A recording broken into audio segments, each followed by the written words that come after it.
Senator Smith. Thank you, Ranking Member. And thank you to all of you for being here. Congratulations. You are all highly qualified nominees, and I thank you for your willingness to continue to serve on the board and to serve on the board. And Dr. Jefferson and Dr. Cook, I was proud to support your nominations last year, and I look forward to doing so again.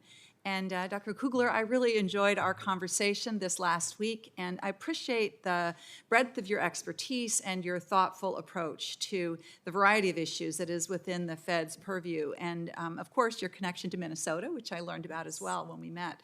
So I look forward to supporting your nomination as well.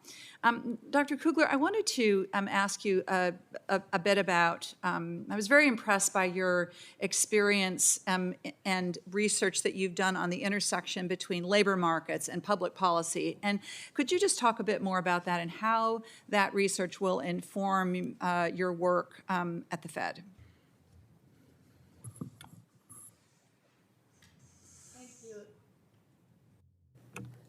Thank you, Senator Smith, and thank you very much for taking the time to meet with me last week. I very much enjoyed our conversation and appreciated hearing your views on the economy. I spoke a little bit in response to the question by Senator Brown about my 25-year career generating original research and policy work. And I think that would be critical in informing my views on the dual mandate. I have worked extensively on the employment side of the mandate, but I have also worked on the stable prices side of the mandate. In addition to having done extensive research in understanding dynamics of businesses and worker mobility in the labor market, I have also spent a good amount of time in policy roles. During the Great Recession, I was chief economist at the U.S. Department of Labor. And during that time, we spent a lot of time thinking about developing policy proposals to address job creation, to address unemployment, to address workforce development. All of those measures were critical in terms of, on the one, getting people back to work, working on the supply side, getting people back into the labor force and into jobs, but also in terms of trying to help businesses hire new people. So both sides are really very critical.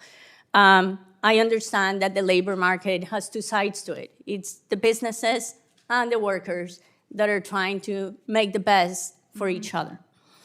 So that has been part of my work. When I was there, I have to say I very much took a data-driven approach, an evidence-based driven approach to policy proposals.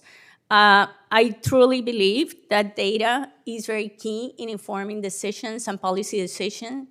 It grounds you on the facts. It grounds you on what is happening in the economy. It informs what the drivers of those new developments in the economy are, and it allows you to identify what works and what doesn't work based on impartial studies and impartial evidence that can tell you where to go next. Thank you. Thank you so much. I want to just quickly, if I could, ask. I'll direct this to Dr. Cook and Dr. Jefferson.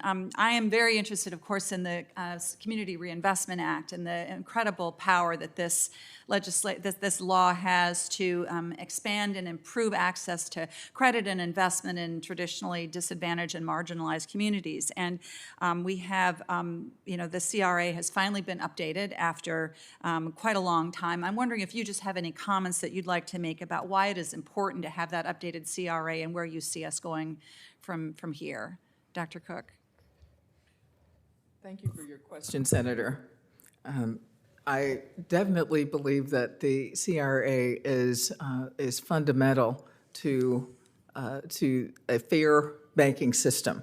I sat on the board, as you know, of a CDFI in Grand Rapids, Michigan, and getting credit to the entire economy is something that is a part of the CRA.